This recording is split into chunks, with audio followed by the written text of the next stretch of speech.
Welcome back everyone. Today we're heading to Washington State where a veteran sovereign citizen with a reputation for filing lawsuits against courts, judges, and just about anyone who challenges him is about to take center stage. His name has become well known in legal circles for all the wrong reasons, and what unfolds in this encounter is a perfect example of why. We will get into his long history of courtroom battles and failed legal theories soon enough, but first make sure your facepalm protection is firmly in place because the levels of confusion, confidence, and chaos on display are about to reach a whole new level. Mr. Evans has indicated that he'd like to represent himself on this matter and have our office as standby. I think the court granted that motion, but set this hearing to today because Mr. Evans indicated that he sent a letter to the court that had some requests in it. I don't know if the court received it and if a copy was provided to the city. I have not seen it. I have not seen it. I looked in the court file earlier today and it was not there. Madam Clerk, do you know if we've received it? I don't know why you guys haven't received it. Also, can I ask that this hearing is on record and that everything is being documented by a court reporter, please? We do not have a court reporter. We're creating an oral recording though. Okay, so will it be on record, and Yes. Will it be able to be reviewed by federal judges if it gets to that or whatnot? Normally I would laugh that claim right out of the room and put it in the same category as all the other wild promises we've heard over the years, but this case is a little different. Unlike most sovereign citizens who spend their time making threats they never follow through on, this guy has actually taken courts, judges, and major corporations to court. Whether any of those lawsuits achieved anything meaningful is another question entirely, and one we'll dig into later. For now, just know that when it comes to filing legal actions, this isn't someone who merely talks a big game. He actually shows up with paperwork in hand and a determination that borders on legendary. Okay, I can read a copy of the letter. I mailed the letter out. There's no reason it shouldn't have reached you, but the letter had very personal and sensitive information regarding my sovereignty as a chief of a sovereign tribe that's federally and internationally recognized. I don't know why that letter didn't make it to you. I mailed it out last Tuesday, so it should have definitely gotten to you guys by now. I'm having issues with getting to the law library. I've been in the hole. It's like almost impossible for me to legally defend myself with the conditions within the jail. One thing I would like to ask, especially being that you didn't get that letter and I invoke my rights as a sovereign tribe, chief of a sovereign tribe, that if possible, you can give me a PR bond so I can properly get everything to you and make sure it's filed in the courts. I assure you, being that I invoke my rights as a sovereign tribal chief, that I will appear at court dates. I won't play with my rights like that. I have too much to lose.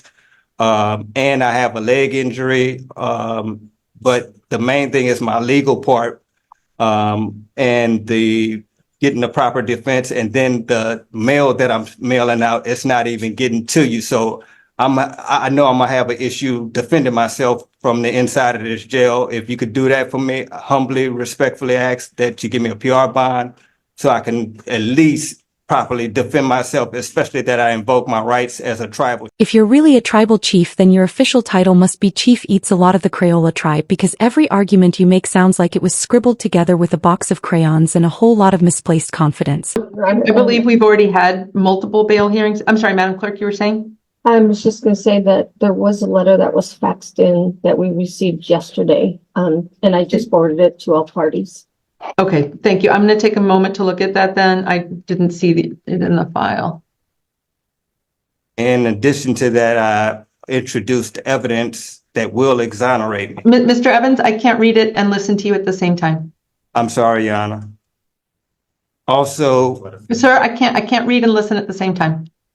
I read slowly. sorry. Okay, I've read your letter.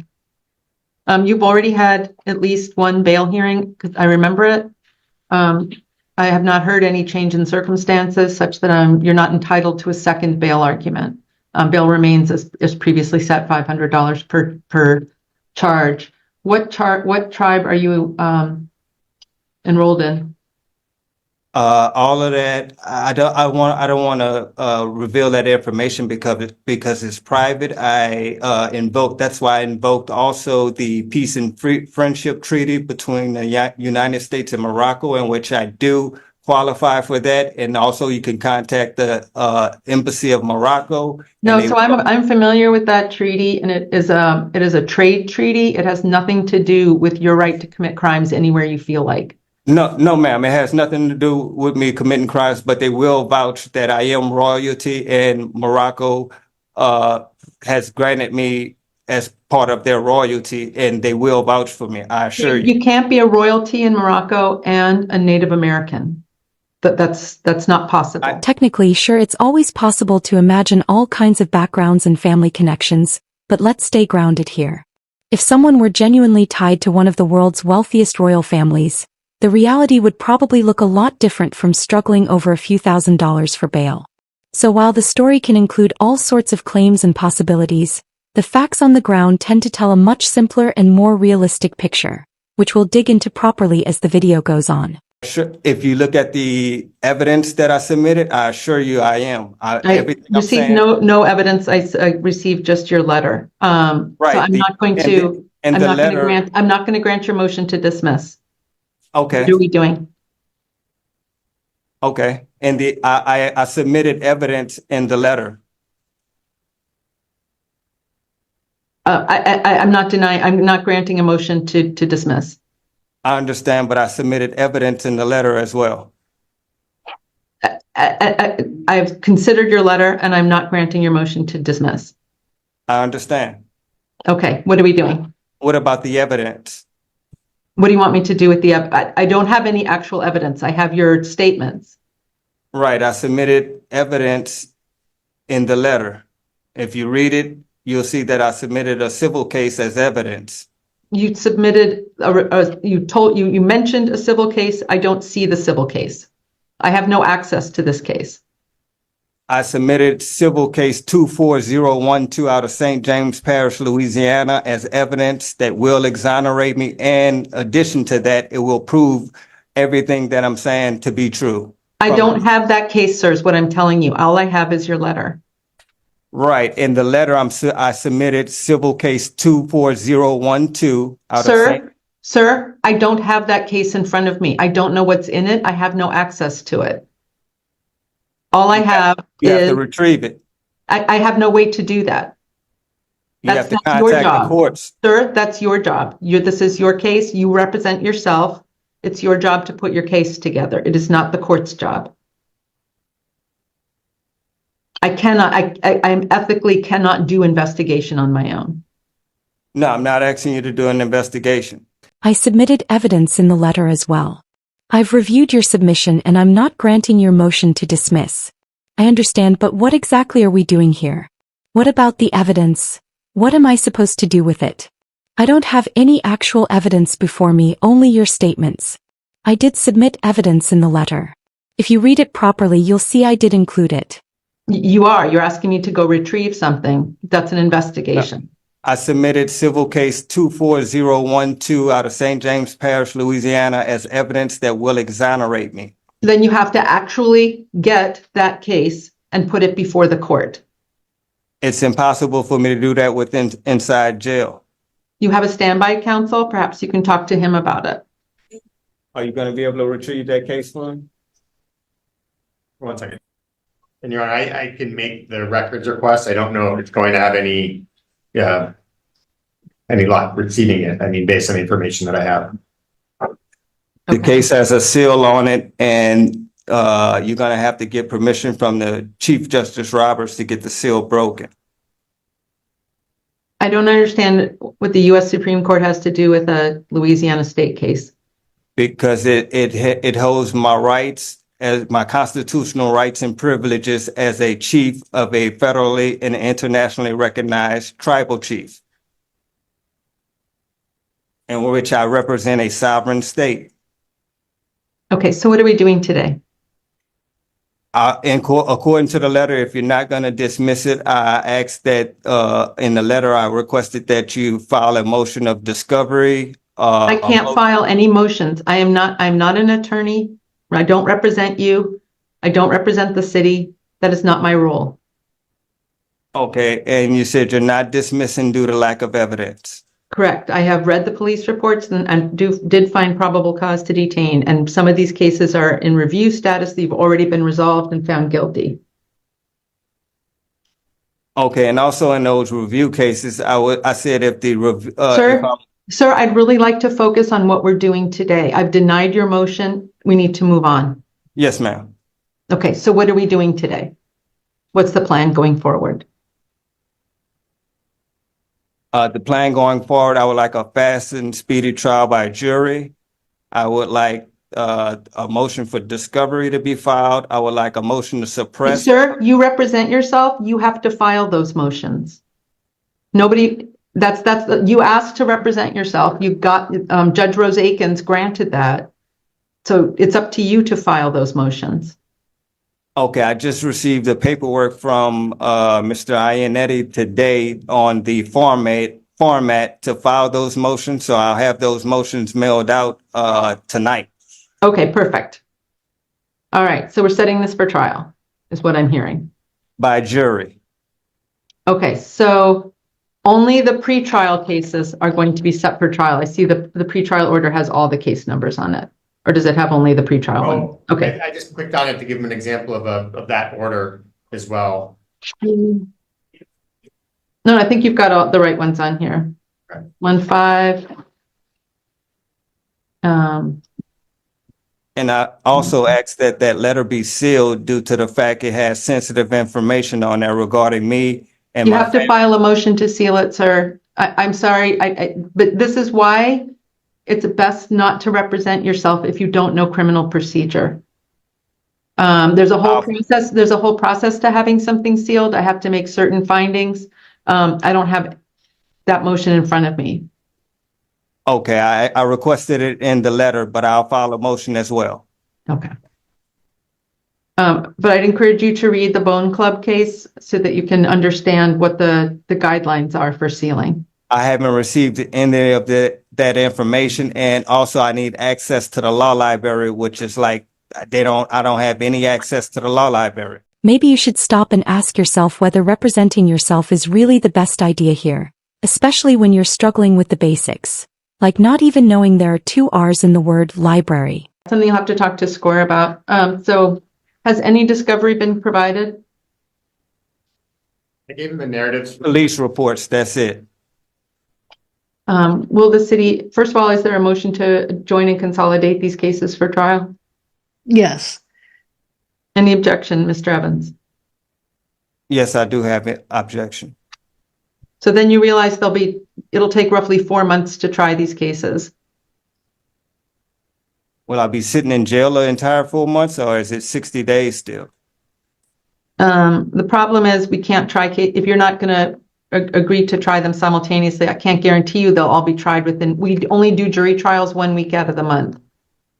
But my question is, will I have to sit in jail 4 months or 60 days?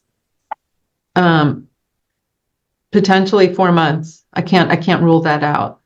And I'm not trying to pressure you into agreeing. I'm just setting out the facts. You do what you want to do. I just explained what joinder means and the benefits and disadvantages of joinders. So Mr. Evans, what do you want to do? I want to do them all separately. Okay. We'll set them, here's what I'm going to suggest then. I'll put this out to you guys. You tell me what you want to do. Set them all in the June term, and then whichever one goes. But we'll have them all set so that it'll depend on who's available and such. Okay, but they are not joined. That unless somebody files a motion to actually hear it. But as of now, nothing is joined. Okay. Yes, Your Honor.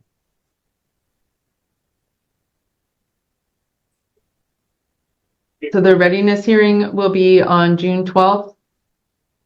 Sit out here. And jury trial beginning the week of June 24th.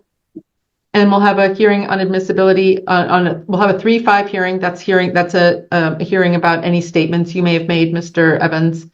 and a hearing on admissibility of any 911. I don't know whether there is or not, but just in an abundance of caution, will you be filing any motions to suppress under Rule 3.6?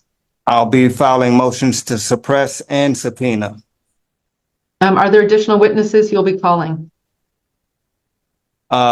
Yes, ma'am. I would like to subpoena the airport director or the operations airport so I can have those guys verify that I was there. The reason I was there is legal airport business. Ms. Tinwaller, is including SeaTac airport operations sufficient to put the city on notice of who the defendant will be calling? No, Okay. What would you accept? I don't know how to put this because I don't think Mr. Evans knows who this is right now. I believe the onus is on director the of the defendant airport. if he wishes to identify and subpoena that individual or individuals. Okay, so as soon as you figure out who it is, you have to put the city on notice. Lance Little, the managing director of the airport. Okay. SeaTac Airport Managing Director Lance Little. I've included that. Got it. Will you be offering any affirmative defenses? Is that a question to me or Yes, it is. It is.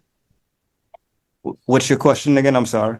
Are there any affirmative defenses? Could you reword that, please? Perhaps Mr. Ainati can help. Yes, 1 second. Yes, ma'am, I do. I will be providing an affirmative defense and the right that I was a law-abiding citizen at the airport.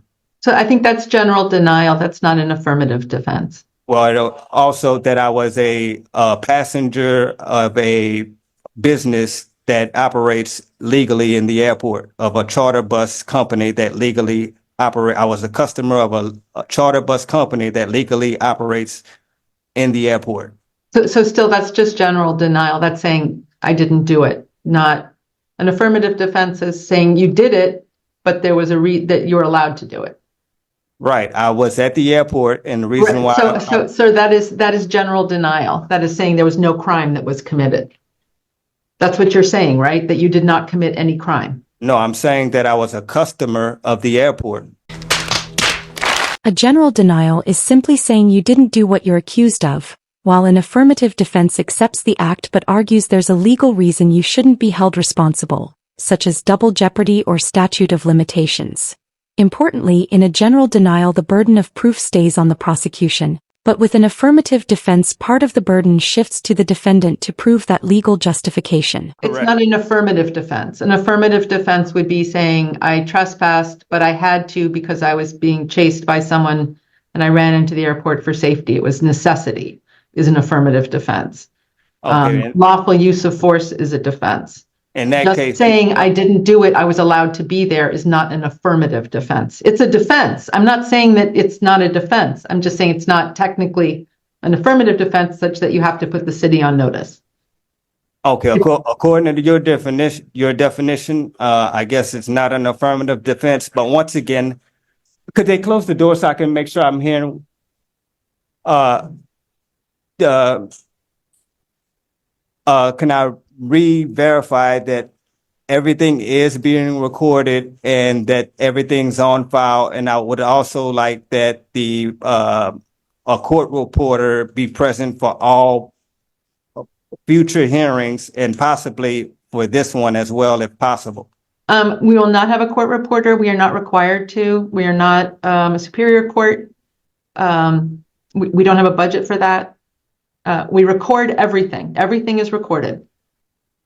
But we do not have a court reporter. We do not have access to a court reporter, and I'm denying that request. Yes, ma'am. And also, could I file a motion to appeal that? You have to actually file it. You can't, you don't need my permission to file a motion. You can just file it. I mean, a notice to appeal, I'm sorry. So I would get that information from Mr. Ianetti because I don't have any access to the law library to get these motions or notice of. Sir, you have to have a basis in law to request that. I can't imagine. We are not courts of record in that sense. like a superior court. We do not have court reporters. I understand, but I feel my constitutional rights are being violated. So there is a recording of everything. Everything can be recorded and transcribed, but we don't have a real-time court reporter. Okay, what's the difference?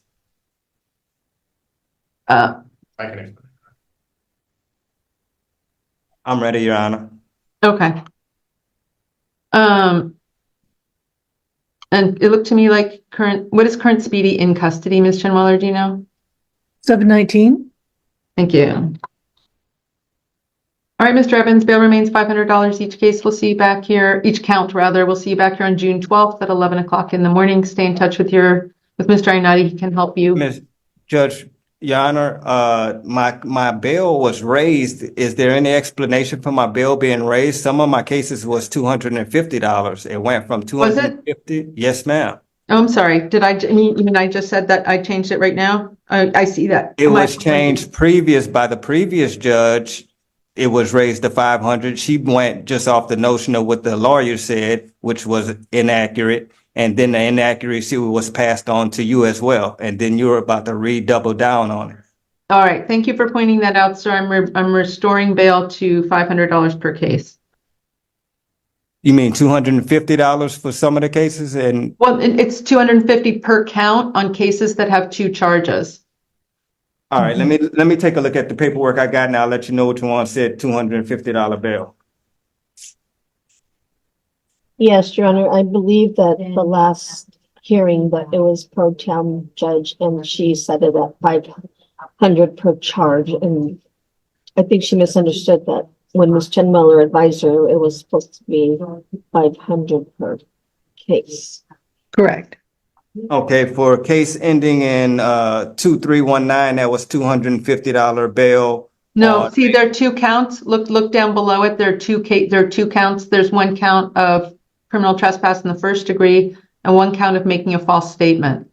Both of them are $250. It's 1 case. Okay, so you combine the 2 charges and it comes up to 500. I got it. Correct. So it's 500 per case, but I'm restoring it to that. I believe there was a Scribner's error in the last order. And I thank you for correcting me, Mr. Evans, or pointing that out. So it is now, so on the case, and similarly, the case ending in 525, that's the last case. There are 2 charges on that case as well, and it's $250 each charge. Okay, so then. So was I right or wrong? You were right. I mean, I put it back the way it was, 500 per case. Okay, and I'll have trial for all 4 cases on the same day, or 4 jury trials in a single day. He might as well call himself the chief of the tribe of delusion at this point. But joking aside, that's essentially what the judge was trying to explain when he wouldn't stop talking. If you choose to split these into separate cases, that's your right, but it comes with consequences. It can seriously delay proceedings and, in some situations, leave you sitting in custody for months while everything gets scheduled and resolved. We can't possibly do all 4 in one day. We're good, but we're not that good. gotcha. So, One second.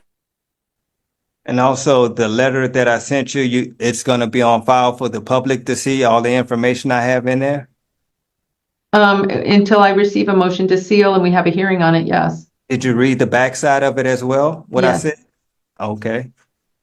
But sir, so this is why I'm encouraging you to look at the Bone Club case, because that sets out the criteria by which a court can seal a document. It's not, I can't just seal it because I feel like it or because you want it sealed. There has to be a It's justification. a matter of national and homeland security. You can't just say that. You have to show me why it is. Because it's an investigation. So again, you can't just say things. You have to, I need the whole story, not just little bits. You And would just so have, you're aware, we are streaming this hearing live on YouTube before you go any further than you want to. right. So my whole life is in danger at this moment because of this. I clearly wrote in a letter that I'm connected to an investigation that is a matter of national and homeland security. But you can't just say that. You have to show me the whole thing. I can't just take your word for it that that's an issue. You're muted. You're muted. I gave you the evidence to prove what I was saying as well. But you didn't. You just said, I have this thing. You didn't, I don't have the thing. I need the thing. I gave you the evidence in civil case 24012 out of St. James Okay, Parish, we're Louisiana. circling, sir, we're just circling back to things. I do not have that case in front of me. You have to present that case to the court. You can't just say there is a case. So I have to do it in a motion form, or do I have to, for me to physically get a copy of that, it's impossible for me to do it. My lawyer probably can do it, but it's impossible for me to do it from within inside. I understand, and we had this discussion at the beginning of the hearing, and you've talked to Mr. Iannotti about that. I can't do any investigation. I am not your attorney. I'm the neutral party. I'm not the city. I'm not you. I will do no investigation. That would be, frankly, I could be sanctioned for doing that. It's up to you to present evidence to the court. It is not the court's job to find evidence. Okay, in the letter I did present it as evidence. It's not evidence. It is just claims. All right, so I actually have to file an actual motion as evidence, and It's not the motion. You have to file the evidence, the thing itself. you mean the actual physical copy of the civil case? Yes, that is exactly what I mean. I don't have the actual copies of the civil case in front of me due to the fact that I would have to call the courts to get it. And I cannot do that from inside of this jail, and they will not fax that to me from the inside of this jail. Okay, so we're having the same conversation over again. You can talk to Mr. Iannotti about this. But I can't, there's just a limit to what the court can do. All right, thank you, sir. We'll see you back here on June 12th. His next hearing is reportedly set for June 12th, but the story may not be finished yet since he keeps referring to a separate civil case from St. James Parish, Louisiana, listed as 2421. I checked into it, and while that exact file is difficult to verify, several related lawsuits under his name show a consistent pattern, including a dismissed case against the state of Louisiana and New Orleans Police Department over sovereign immunity claims that was thrown out without prejudice in 2018. Another loss against Vanguard Financial Institution where attempts to seal the case and appeal were denied by April 2020, additional Jefferson County filings that either failed or remain pending, and another case dismissed for lack of federal jurisdiction, all of which together paint a clear record of repeated filings that largely do not succeed in court.